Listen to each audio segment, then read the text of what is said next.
The last step is consumption, right? It doesn't mean we eat the product or ingest it. It just means that we use it in some way.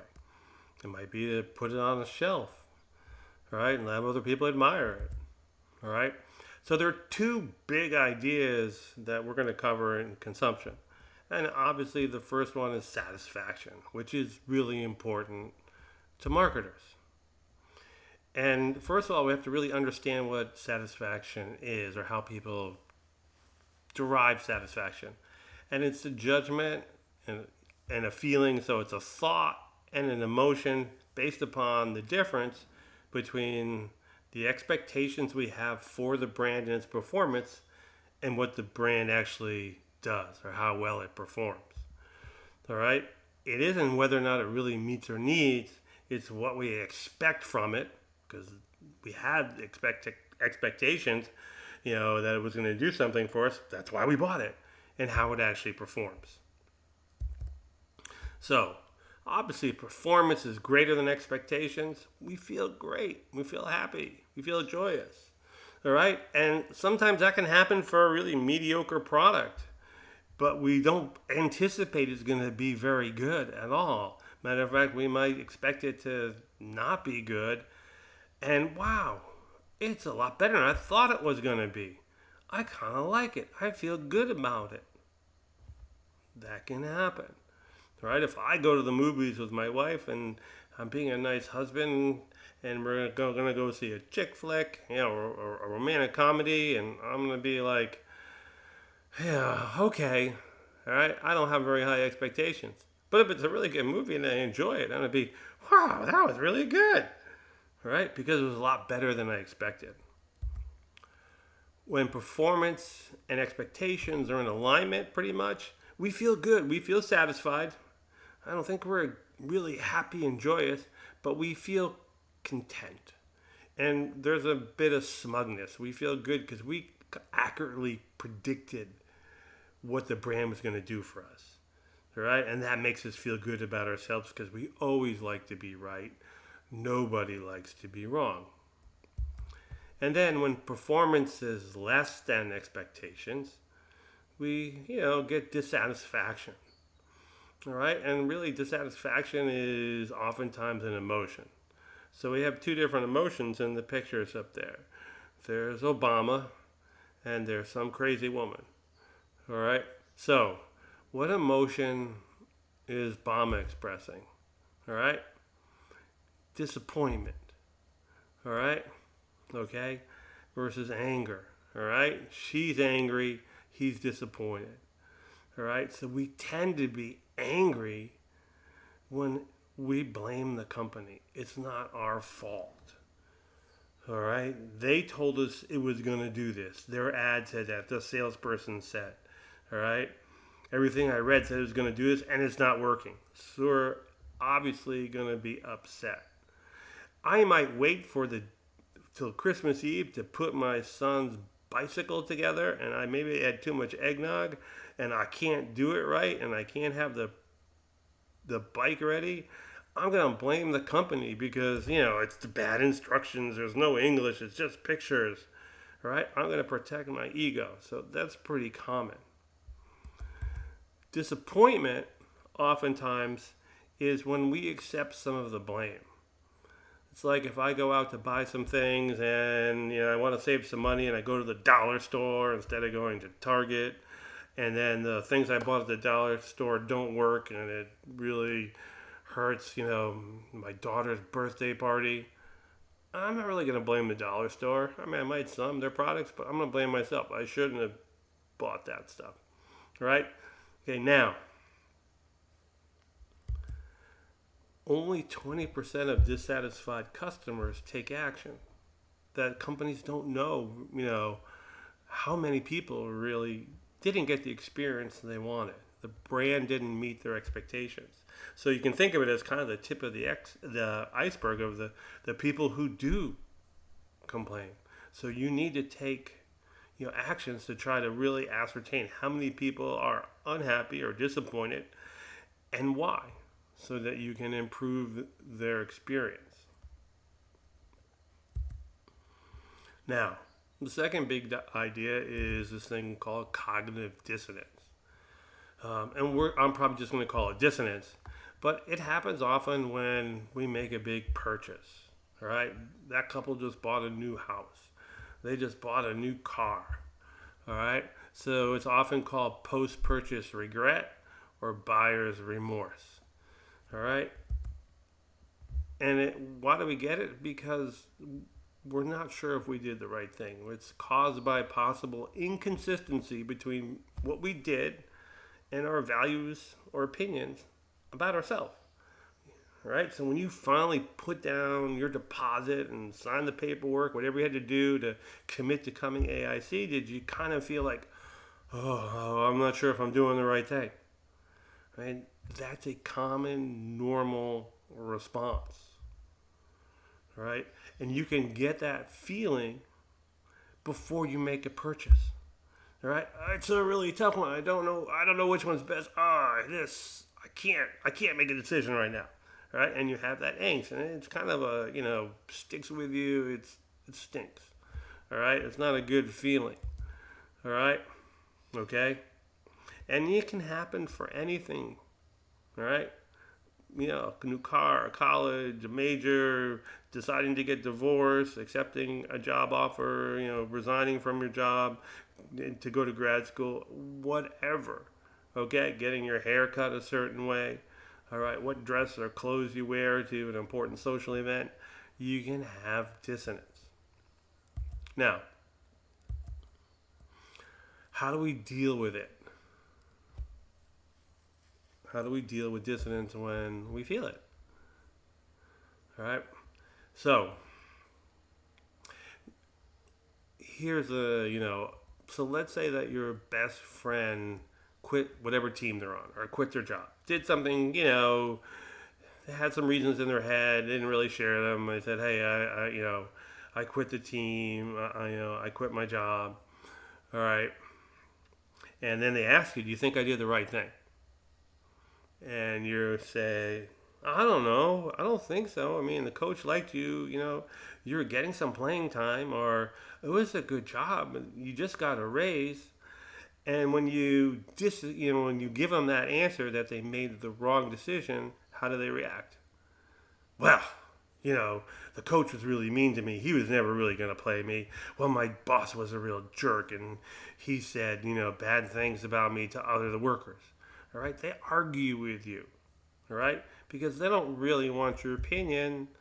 They want confirmation that they did the right thing, that they made a good decision, all right. And research from a while ago shows that people pay more attention to car ads after they bought a new car than before. Why? Because they want to remove any dissonance that they feel, that they made a good choice. So, we rationalize. That's really the answer, all right? And oftentimes when we're asked about it, we'll kind of say, well, we want to feel good about it, so we convince ourselves, right? Well, yeah, I know, it's really good. I kind of like it. And it doesn't do exactly what I want, but it has all this other stuff that you're never going to use, but it does have all this other stuff, and so forth, all right? So you give a more glowing review because that makes you feel better about your decision, all right? And so in life, a lot of times when we can't change our behavior, right, we change our attitude. What else is there? We can't change what happens, so we have to change our attitude about it to feel good. Otherwise, we get that nagging feeling, why am I so stupid? Why did I do that? Right? And so forth. So, what does it mean for marketing?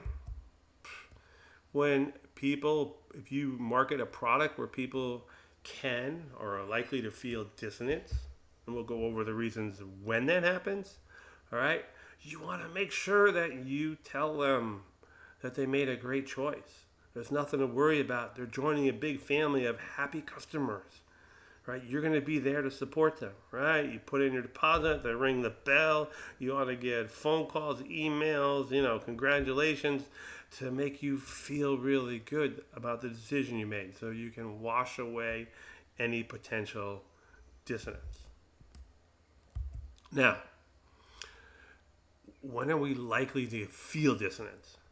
Because obviously when we go and buy, some potato chips at the Hive, we probably don't have dissonance. oh, regular or barbecue? We'll just pick one and we'll live with it. It's not really a problem. So there are four factors. And to kind of motivate this discussion, we're going to look at marriage as kind of a way to think about it. And so here's a couple getting married, right? Right? There's a wedding, right? And oftentimes people are said to be like right before the wedding that they might get cold feet, right? Oh, I'm not sure I want to go through this. And usually we think it's the guys, but sometimes it's the women. There was a runaway bride from Georgia a number of years ago, but she ran away and they called the police to search for her, the FBI, and like years later she surfaced up in New Mexico and everything. And they billed her for all the search and rescue that they did and so forth. But, why do we get cold feet before we get married? Potentially. Not everybody has to go through it. Okay? Right? So one of them is just that, hey, it's a really important event. Right? Not only personally for the couple getting married, but, there's this big ritual in our society, in our culture.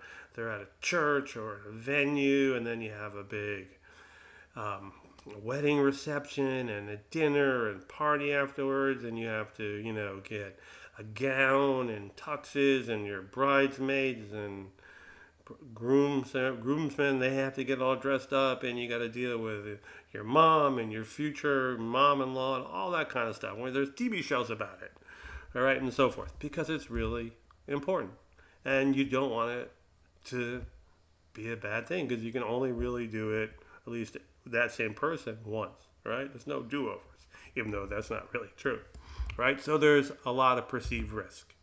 So that's one thing, all right? The other thing is what? What's that diamond ring represent? The engagement ring or the wedding ring, right? Commitment. So commitment is really scary, okay? In general, first of all, what's the scariest words in the wedding vow? All right? Until death do us part. It's permanent, forever, right? So that means, hey, I'm stuck with you forever till death do us part. And we know nowadays that's not true because the divorce rate is about 40% for first-time people married, and it goes way up second and third marriages. All right? But commitment means that, hey, you have other options you can't pursue anymore. You can't go down those roads. All right? And it doesn't have to be something really big like that. So, a woman's hairstyle, if you decide to cut your hair really short, that's a big commitment because, yeah, it will grow back eventually, but you're stuck with that. All right? And so in marketing, when other people have contracts, a mortgage, they're obligated to do stuff. They decide to go with Android instead of iOS. They might feel dissonance. Or which one should I go with, right? Because, my computers and a lot of other stuff, you're going to be in that ecosystem. And you can't really go backwards or, it's expensive to go backwards and stuff. So the more of a commitment you're making where you say, hey, other options aren't going to be available to me anymore, you're going to feel dissonance.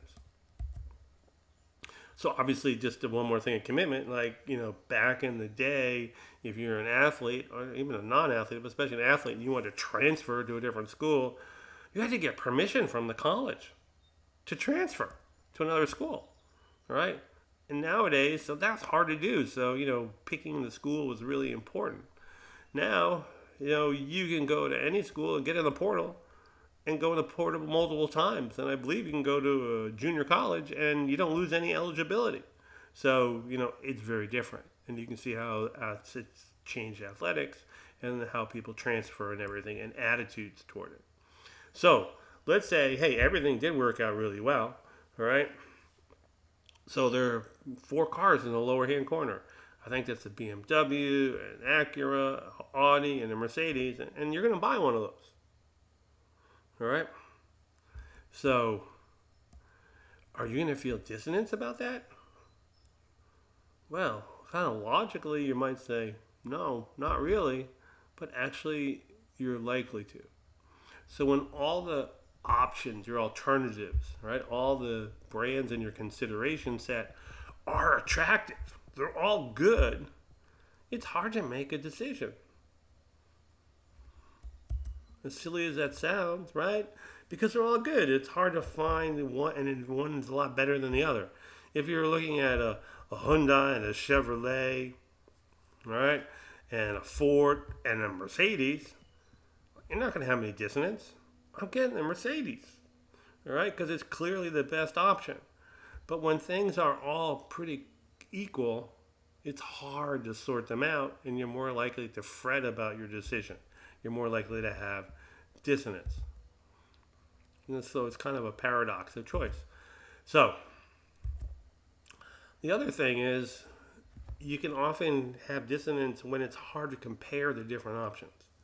Hey, you have a good friend, so on spring break this year, they're on their dime, on their parents' dime, they're gonna, you can go to Europe and tour around Europe for, a week.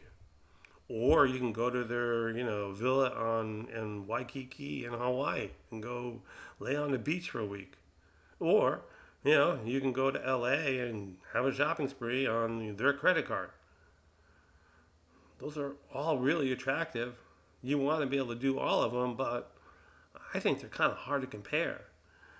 Touring Europe, going to the beach, hanging out, drinking, shopping spree. So when they're hard to compare, we're more likely to feel dissonance. Okay, so last one. So let's assume that there's a parallel universe. And I'll just make fun of myself. All right, so in the first one, I've been living with my girlfriend for 6-7 years. We're happy together. Everything's settled. We have no problems. We're doing well financially. But we're a little bit older, approaching 30. She's about the same age, and I just kind of feel, I'm losing a little bit of my hair. I'm not the same, fit athlete I used to be. So maybe it's a good time to get married, and maybe we're ready to have kids. So that happens in one universe. The other universe, right? I'm living with the same woman. I love her. Everything's good. Just what I said. We're financially in good shape. We're happy. We're not really in a rush to get married because we like where we are and everything. We're dinks. Dual incomes, no kids, right? But she's from Arkansas, and that's her father on the screen. And, one day he drives up from all the way from Arkansas in his 1972 Ford F-150 pickup truck, and on his back window is a shotgun hanging in the shotgun rack. And he comes up to me with his shotgun and says, "Look, boy, if you don't marry my little girl and stop her from living in sin, I'm going to blow your brains out. So I want you to marry her tomorrow." Okay. So I'm looking at him with the gun. Look at that guy. And then, my girlfriend, his daughter, whispers, he shot my older sister's boyfriend. So I'm getting married. All right? Yeah, we call a few people. We make the arrangements with, whatever we have to do. But I'm getting married. So in which case am I going to feel the most dissonance? When I decide to get married under my own volition, my own free will, or when her father threatens to shoot me, right? So, which one is it? Well, it tends to be when we make a voluntary decision, right? So when I decide to do it and things potentially go wrong and I think about what could go wrong, I have nobody to blame but myself, all right? Why did I wreck a good thing? I had a good thing going on. All right? The other one, all right? I may not like the circumstances under which I got married. All right? But I really had no choice. Because if he was really going to shoot me, I don't want to die.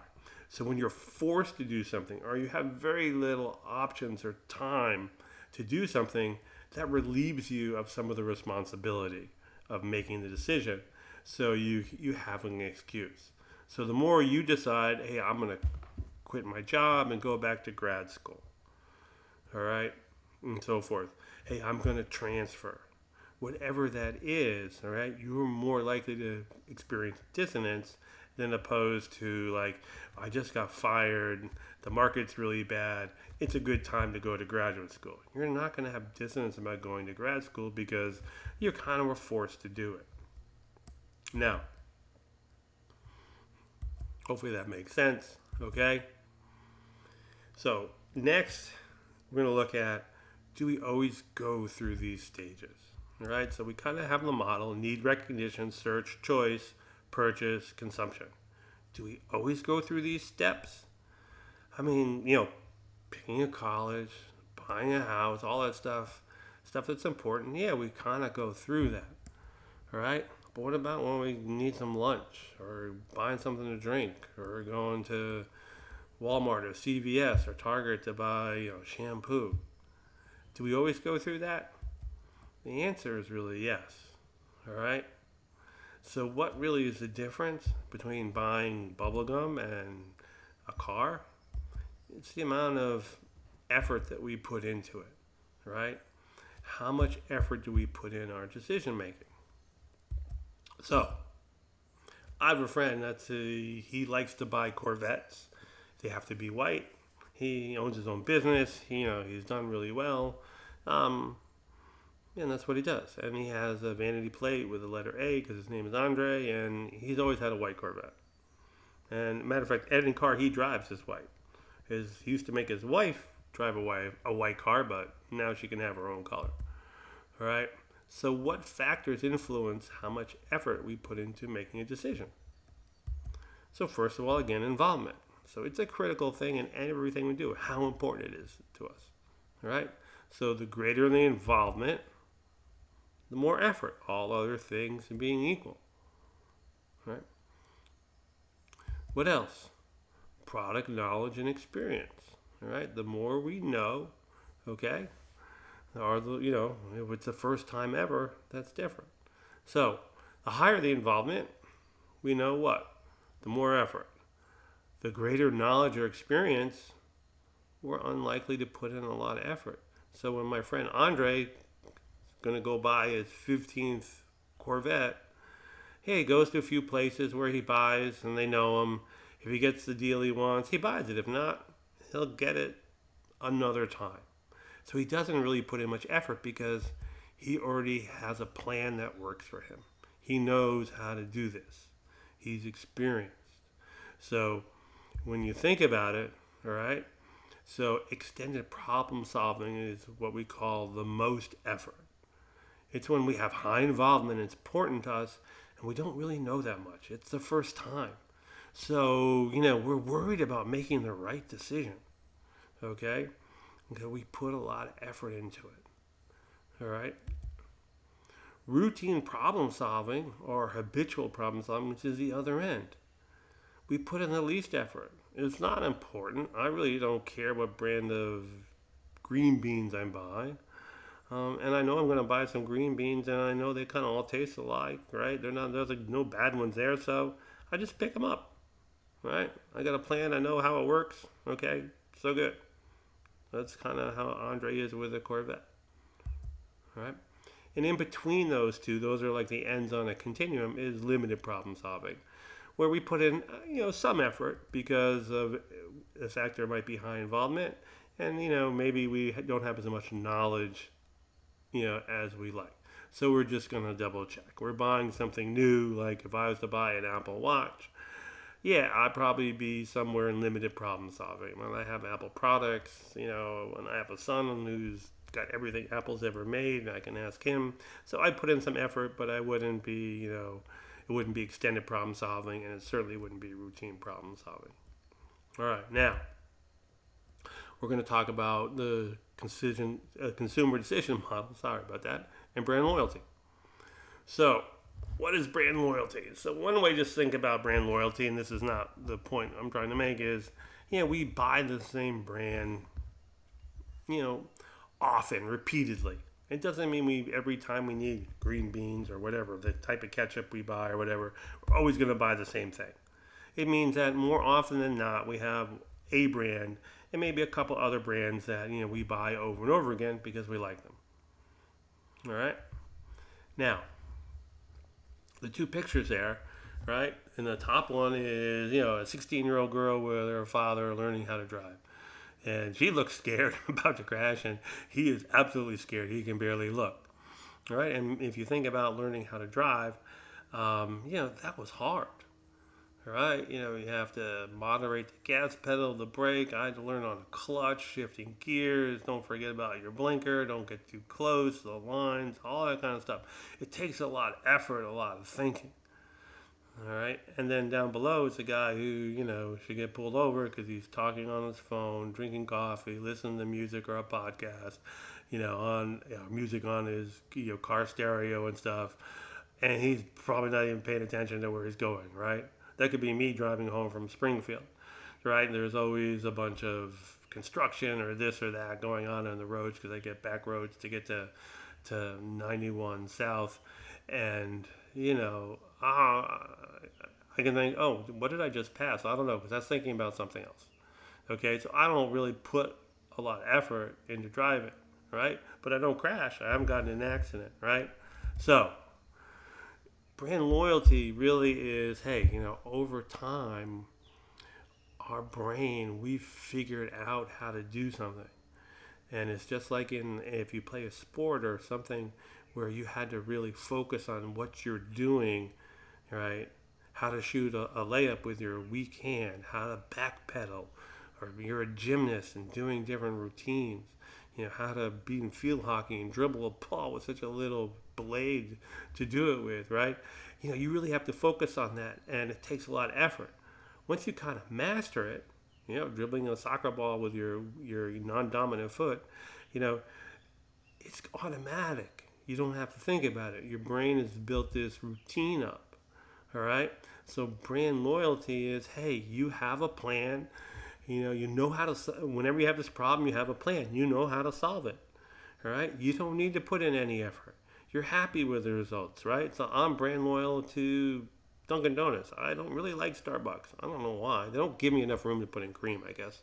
And the coffee's always too hot and everything. But I'll go to Dunkin' and I can drive by a Starbucks and I'll drive by 3 of them before I get to Dunkin' Donuts. Because, hey, that's my answer. All right? And I'm happy doing that. So that's great for those companies that are trying to develop brand loyalty. But it means it's really tough for new brands to get in there, especially if they don't have a huge innovation, something totally new and different. So how do new brands fight against leading brands that have established brand loyalty? Because if we're brand loyal, we don't really even pay attention to the other brands. I don't really care about Starbucks, right? I only like the brands that I like. And so when I'm exposed to I drive by one, something on the internet, I don't pay attention to it. Okay, and their ads show up in Prime, on TV. I'm not paying attention to Starbucks. All right, so how do you combat that?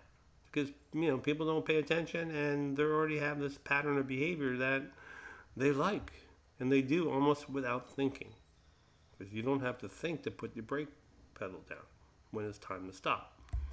All right, so what do? You got to create a new problem or opportunity, something else that they can get, right? You got to drive a stake between their ideal state and desired state, or their ideal or desired state and their actual state, right? And you can try to create dissonance. Are you really sure you're getting the best deal possible, right? And Geico is not a particularly cheap car insurance, but 15 minutes could save you 15%. And they've used that line to build their business because it creates that little, maybe I can save some money, right? It creates a little dissonance. It creates a little bit of, hey, I wouldn't mind saving 15%. Who the hell likes paying car insurance? Nobody.